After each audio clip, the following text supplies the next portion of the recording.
कि किसको भजे। देखो, जब ये सृष्टि नहीं थी, जब कुछ भी नहीं था, प्रलय के जल में डूबी हुई ये सृष्टि थी,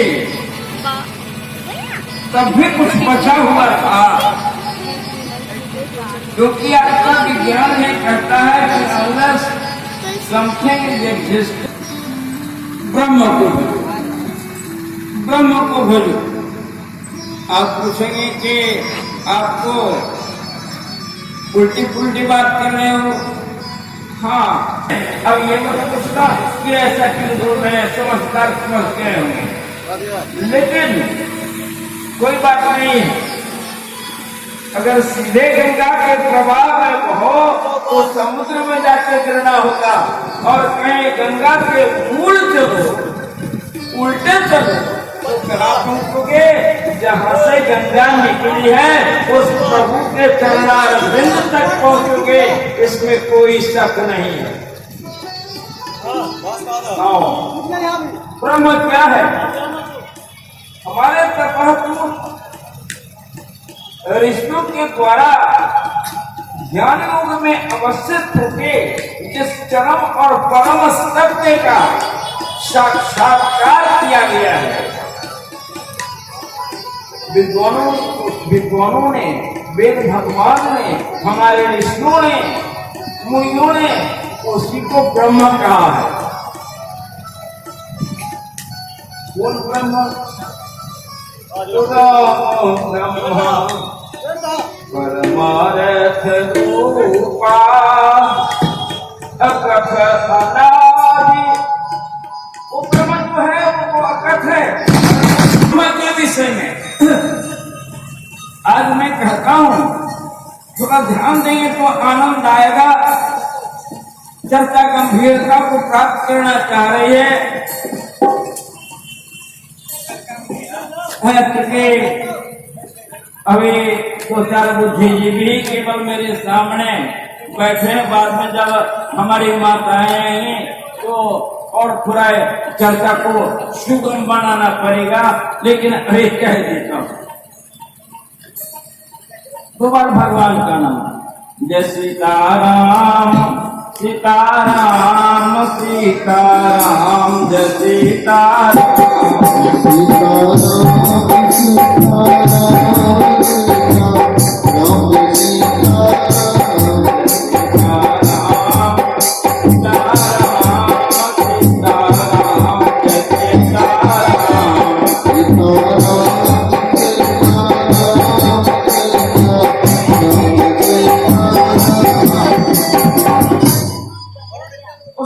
शब्द की व्याख्या करने के लिए महर्षि वेदव्यास जी ने अपने ब्रह्म सूत्र में कहा, अथा तो ब्रह्म जिज्ञासा।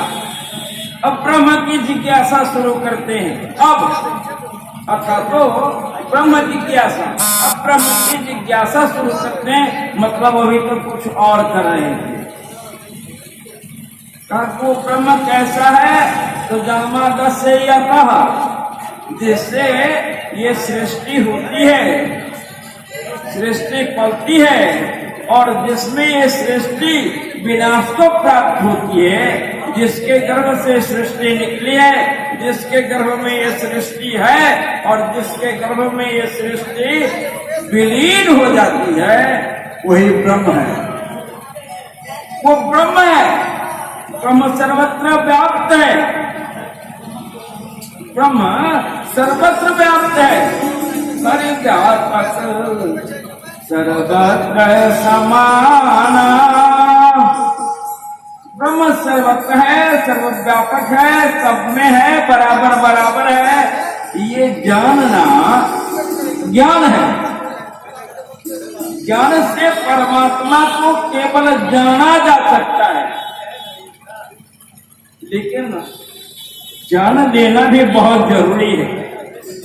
जानने से क्या लाभ होगा? उपनिषद कहते हैं कि ज्ञात्वा देवम, ज्ञात्वा उस देव को जान लेने से, ज्ञात्वा देवम सर्व जितने क्लेश हैं जीवन के वो मिट जाते हैं और क्षीणे क्लेशई जन्म मृत्यु प्रहारी। उस भगवान को, उस ब्रह्म को, उस परमात्मा को अगर आप जान लेंगे तो जन्म और मृत्यु के बंधन से आपको छुटकारा मिल जाएगा। फिर 84 लाख योनियों में घूमना नहीं पड़ेगा, आना नहीं पड़ेगा। ये एक फायदा। लेकिन वो ब्रह्म सर्वत्र है, ये जानना ज्ञान है। ज्ञान जो है कि ऑक्सीजन और हाइड्रोजन के मिलने से पानी बन जाता है, ये ज्ञान है। ऑक्सीजन गैस और हाइड्रोजन गैस दोनों अगर मिल जाए तो पानी बन जाता है, ये ज्ञान है।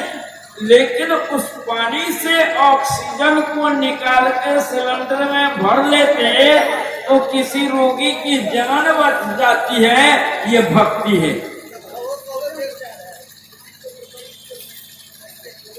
ध्यान से सुनना,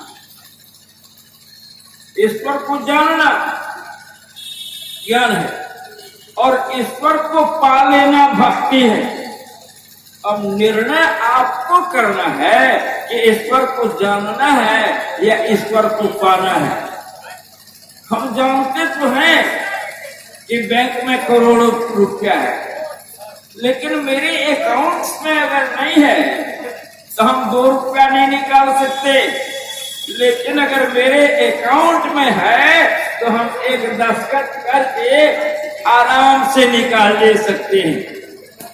तो ज्ञान बड़ा की भक्ति, ये सोचना आपको।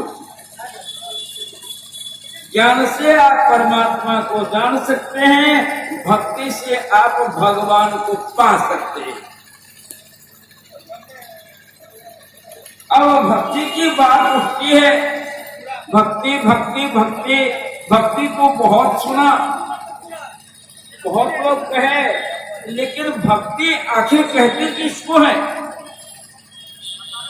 मैं बड़ी मोटी मोटी बात कर रहा हूं ताकि हमारी जो माँ बहनें बैठी हैं वो भी जान जाए, जो विद्वान लोग बैठे हैं वो भी जान जाए। तो भक्ति कहते किसको है? भक्ति कहा है भागोह भक्ति, भागोह भक्ति, अपने आप का हिस्सा लगा देना, इसी का नाम भक्ति है। जैसे एक खेत पर मेर डाल के और एक भाई कहता है कि ये उत्तर वाला तेरा है और दक्षिण वाला मेरा है, तो जिस समय कहा दक्षिण वाला मेरा है तो उत्तर वाले हिस्से से उसकी प्रीत थोड़ी घट गई और दक्षिण वाले में प्रीत उसके समा गई। इसलिए अपने आप को केवल भगवान के हिस्से का बना देना। मैं परमात्मा का हूं और परमात्मा मेरे हैं, भगवान मेरे हैं और मैं भगवान का हूं। लेकिन ये काम भैया मेरे करना जरा हृदय से। ये नहीं कि भगवान के सामने गए या तुम्हें माता पिता तुम्हें और जब घर में आए तो तुम्हें माता भूल गए, तुम्हें पिता भूल गए और घर के लोग को कहने लगे तुम्हें माता पिता तुम्हें। इससे काम नहीं चलेगा।